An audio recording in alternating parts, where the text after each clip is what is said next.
You have made it to the Psilocybin podcast with Tales from Eleusinia, a unique science-based psilocybin retreat based out of Mexico that not only focuses on brain health and well-being, but actually specializes in pain management. I am your host, Tanya, the medical director. Come along and join us as we break down the latest in psychedelic research, news, and the inner workings of this amazing experience. Suzy, thank you so much for coming to the show. It is so amazing to see your face again. Today I'm here doing this podcast with Andrew. And Hello. It's so good to see you, Suzy.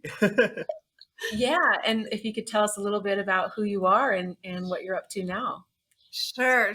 First of all, thank you so much for having me. It is such an honor to be able to share my experience. And it's really meaningful to me that possibly something I say will resonate with somebody way out there in the huge world. And that's really important. So I am Suzy, and oh my gosh, I'm so multifaceted. I would identify myself as a mother, as a wife, as a former business owner. Today, I'm actually sliding into retirement, but I also consider myself an artist of a lot of different forms. One of the things that I've been told is that although I am very artistic, I also am a scientist. I love knowledge, I love growth, and I look at that as kind of why I have come, so to speak. That's what I do. So what were the reasons that you decided to come to Eleusinia? Initially I would have said that I was there because I felt like I had lost various parts of myself through grief, losing my father, through connection to my husband, a breach of trust and a breach of what we considered our connection at that time. But reflecting back, today is actually the 1-month anniversary of being at Eleusinia, which is amazing. I would say that really why I came was to retrieve parts of myself that I had disassociated from. I couldn't find them anymore. I think that's really why I was there. Can you take us back to preparing for the retreat, deciding, and then what it was like to make it here and then arrive? It was rough. It was rough. I'm not sure if my wonderful husband touched upon the oil that we felt through the whole situation, but the idea of coming to the retreat was mine. It stemmed from chronic phantom limb pain that my husband lives with on a daily basis. And he very casually, a couple years ago, after many, many years of being together, told me that on every single day of his life, he felt like his hand was in a vice grip. I couldn't shake that. I could not understand, because I myself am not an amputee, but I couldn't understand how anybody had learned to accept living with chronic pain. It broke my heart. But it also made me understand a lot about addiction and the need to numb out. And that was something that we had struggled with interpersonally in our relationship. So I went on this mission, this journey of how do I help the love of my life feel relief? And that is how I started looking into mirror therapy. And I came across originally some study that was about a man who had lost his leg and was able to stop phantom limb pain. And boy, it was a deep dive into all things of what's out there. And I was so impressed with everything that Eleusinia has put together. But mostly what I was really impressed was the approach was more about the science of the brain, the science of the neurological transformation, but also that it left room for spirituality and coming back to your physical body. That was very important to me because, of course, I was grappling with all of these stories of death and loss and of trying again to retrieve these parts of myself. So it really was a great fit for the two of us. Getting there was a bumpy ride. It almost didn't happen. The night before the trip, Warren canceled everything. We were just warring. And I think there might have been some fear behind it, fear of change, growth, movement, the human part of that. So yeah, but we got there. I love that you were able to find yourself within the journey as well. I'm so curious to hear about how you felt like your heart and your embodiment and everything started opening up for you. What are some of those parts that you feel like you discovered? Oh, yeah. Yeah. I try to intentionally live my life in a way that I could be personally proud of as a human being, and connection with other people. It's always felt like my happy place. Like that is where I get so much of my dynamic energy. My life force comes from my connections that I get through other people.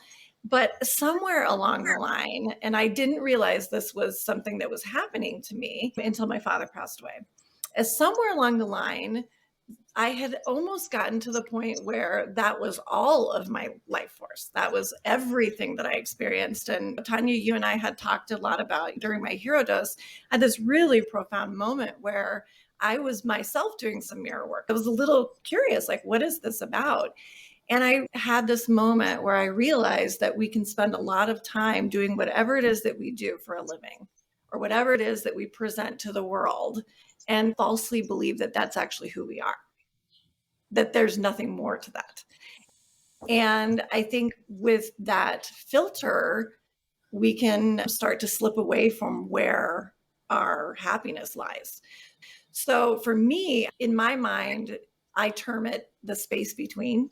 So there's this little space between. And I found it during my hero dose. I had a moment where everything else dropped away, and there was no longer what is going to happen tomorrow or the perceived issues of what happened yesterday. And right in that space, I connected with the space between. And that space between is where my hero was parked. And I was like, how did I forget you were there all this time? So I never lost myself. I misplaced my intention. I love that so much. And I want to step back to get a bigger feel of who this hero is. You misplaced that hero of yourself, your own hero. When was the last time she was there? I think we find ourselves in different ways at different times, and they're all very authentic. So I can't really say. I think it's all part of that psychedelic shift, right? That's where the unexplainable comes in. It's not about being a child, and it's not about being a grown up, and it's not about all the different things that you learn through psychoanalysis and everyday life. It's joy. It's this place that is very simple. For example, one of the things I thought I was there to do was mourn my father, which I'm telling you, when I say I cried daily, we're talking like, oh my God, I have an amazing therapist that has been so profound and helpful. And yet I still could not stop crying. And when I connected to my hero during that experience, I didn't need to mourn my father because I could see the love that he had for me and that I had for him everywhere. It was just that space between. So you had grief up to the day you arrived at Eleusinia. Oh, yeah, profound grief. I mean, I couldn't even say his name. And today it's like, oh my gosh, I'm celebrating everything about him, everything about us. It's like, not only can I say his name, but it's allowed all of these beautiful memories of our relationship for 50 years. That's where joy lies. That's where your hero sits, is when you allow all of that to come in, not blocked by the grief of, oh, I'm never going to be able to call him again. And I guess that's what I mean about that unlocking, that space between. We spend a lot of time thinking about the past and thinking about the future, but it robs us of those moments of just really sitting in the moment authentically. One of the things that a couple of the other guests and I, women that I bonded with profoundly, they will be friends for life. One of the things that we decided was a really important term to normalize was, it's complicated. If we could just walk around and say, hey, tell me about your family. It's complicated. Tell me, why are you here? It's complicated. But one of the things I do think that if we're not careful, we carry with us our generational traumas. And that's the scientific. And so I stepped into my experience knowing that I had some stuff to unpack. And I was able to really make contact with that part of the story of the grandparents that immigrated and lived a life that was very hard. The mother who drank too much in order to numb out all of these really intense feelings. Those were their stories, right? Like, that's not my story. And I could separate that. I also had that experience with Warren, where during the hero experience, I was able to see his true self. I saw him as a child. I saw him mourning his father. Everything in the past and the future was wiped clean. And he and I have talked about these moments we'll never forget for the rest of our life. We see each other differently because of what we experienced. It's like, how do you put that into words other than to say that there is a space between that we all have? And we can use that space just like breathing, just like meditation. We can shift ourselves into that space between once we've experienced it. And I don't think that everyday life gives us that ability. We needed to go to this retreat to learn and go back to that space. I love too what you just said. An everyday life doesn't necessarily permit it, because if we're linguistically talking about space between what and what are the two sides of the sandwich? I feel like modern life, all of the expectations that are thrown on us and how we have to navigate for so many of us, doesn't even let us see what's really in the sandwich. I think what you're describing is that same trained pattern that we move into that's based on triggers.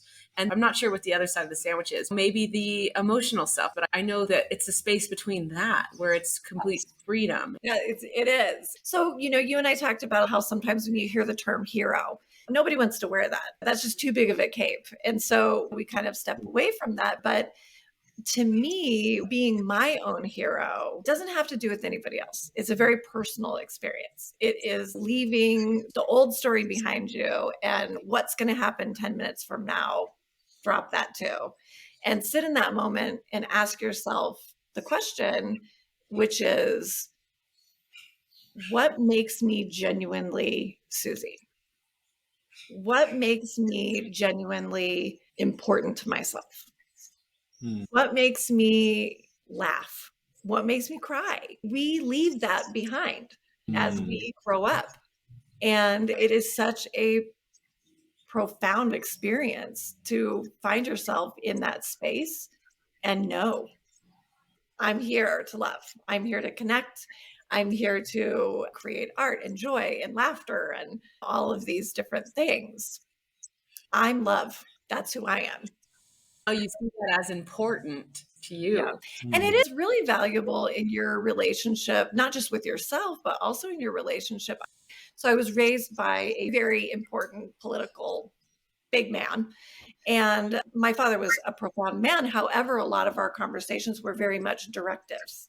And that was just how he did his career and also ran our family, which was a one-way street. As I got older, it became a little bit more about both of us. Like he actually learned to say things like, well, what do you think? Or how does that feel? And that's when our relationship became profound. He stepped out of being a parent and became a friend because he no longer needed to be that. And where I found myself stuck in my marriage and with my children and even professionally, I didn't know how to invite in that two-way flow of energy. I had learned how to just give that way and not have anything come back this way. I didn't invite two-way conversations, right? Like this was part of my generational story. And I'm learning to leave space for that. I'm learning to pause, be comfortable with what is coming back at me. So you're getting to a place where you can listen better and it feels just beautiful and fulfilling just to listen better. Absolutely. I mean, we don't do that enough in our life, do we? It's like I heard the term the other day, we have 2 ears and 1 mouth for a reason. Listen twice as much. I have big energy. And so that has not been my superpower. I'm curious how your process of nourishing that aspect of yourself has continued over this month. Well, I really have been inviting in a lot more curiosity in conversations with my children.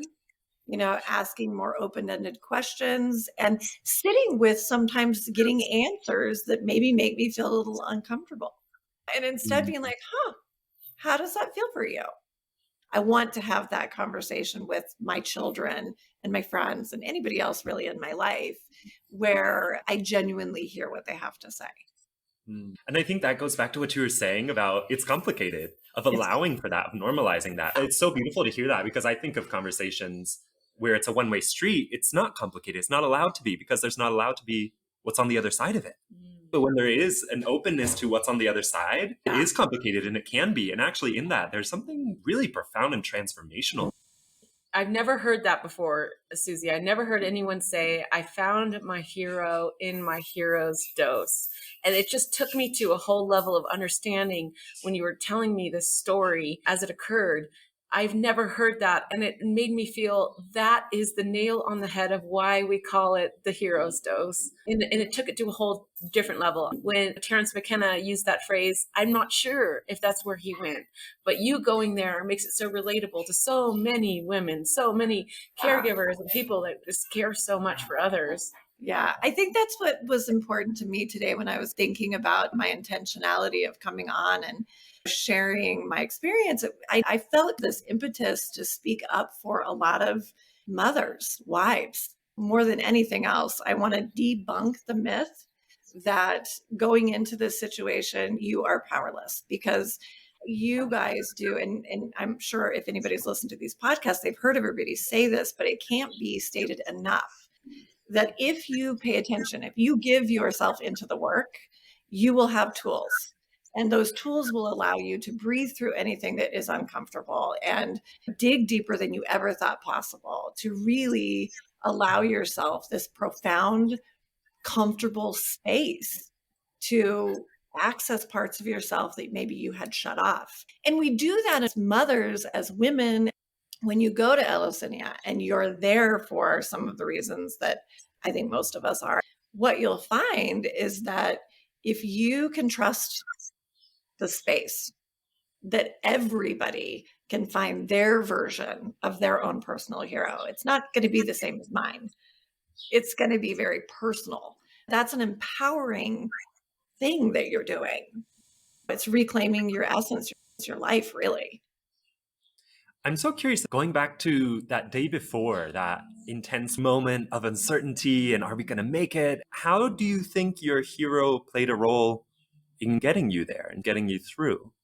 I was probably relying on sheer desperation and will, not my hero. So really for me, a lot of it was getting Warren there for pain relief. We were both in a very triggered space. Any sort of yelling or loud noises induces what is in me kind of a trauma. And so I was actually in that loud trauma inducing space versus what would be my hero. I've had these very strong moments where I realize my personal hero is actually very soft. My personal hero likes to enter into conflict with a very analytical mind. I like to have things very calm, and that is the difference. And then I know that you bought the hammocks that we use here at the retreat and you set it up on your amazing property. And you guys have been really successful at getting all your cultivation up and going and continuing on with breathwork and meditation and really embodying this practice into your life.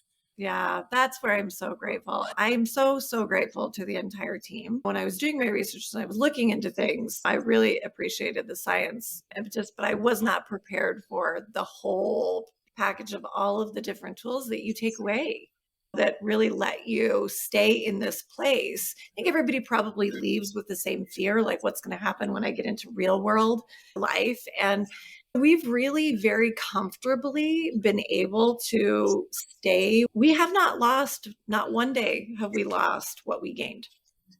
Wow. Not one day. And it was intentional, just like going. And like I said, I thought I was going to mourn. But once I found that, that was what I had been looking for so long. I wasn't about to let it go.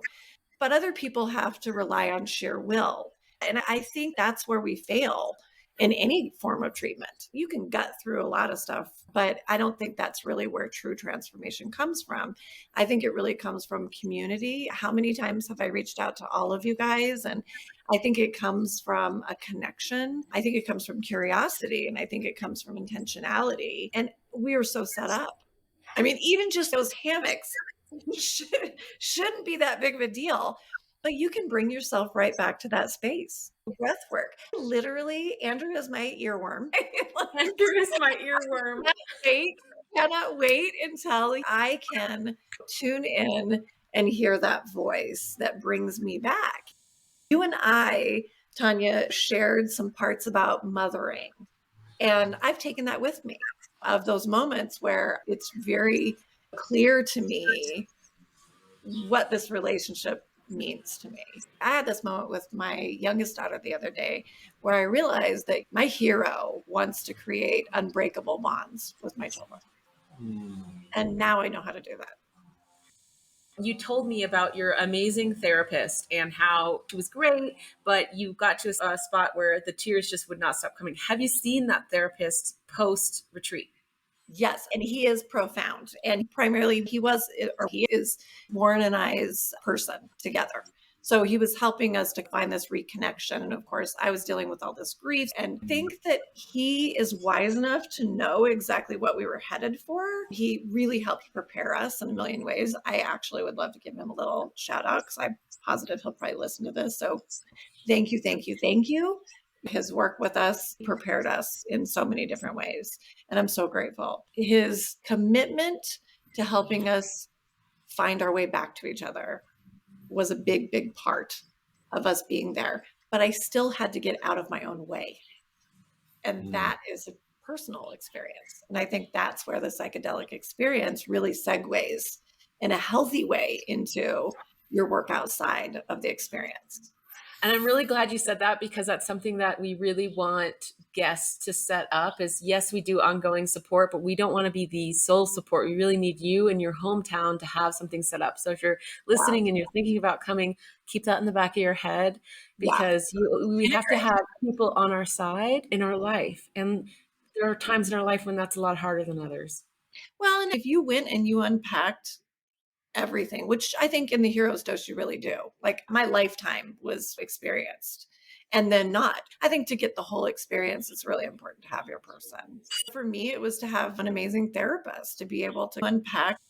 I didn't have an intention going in like, oh, I'm going to go there to fix exactly X, Y, and Z. I just had an idea that I was carrying this grief. But I also, because of my work with him, especially with my husband, I was able to be really honest with myself that outside of all of this psychedelic experience, I have a tendency to have attachment issues because of my story. Because of my story, I avoid certain types of attachment. They can start to feel like, oh my gosh, And so that was important knowledge going in. I feel like a lot of who you are is right there at the tipping point. And then during the experience, you fully dive in. Well said. Suzy, you are such a connector and you're such a leader. And you said yourself that you came on here because you wanted to reach mothers and wives. And I know from other conversations that you're like, what can I do for the community? How can I help more people rise? And it just touches my heart. Can you tell us about what that feels like? I think that I spent my professional career in a business that allowed me to really tactfully touch a lot of people emotionally and make these connections. And I always had this deep sense that there really are no mistakes and that every person that you meet has a gift for you. Sometimes it's the gift of humility and sometimes it's the gift of joy. Who knows what's going to happen?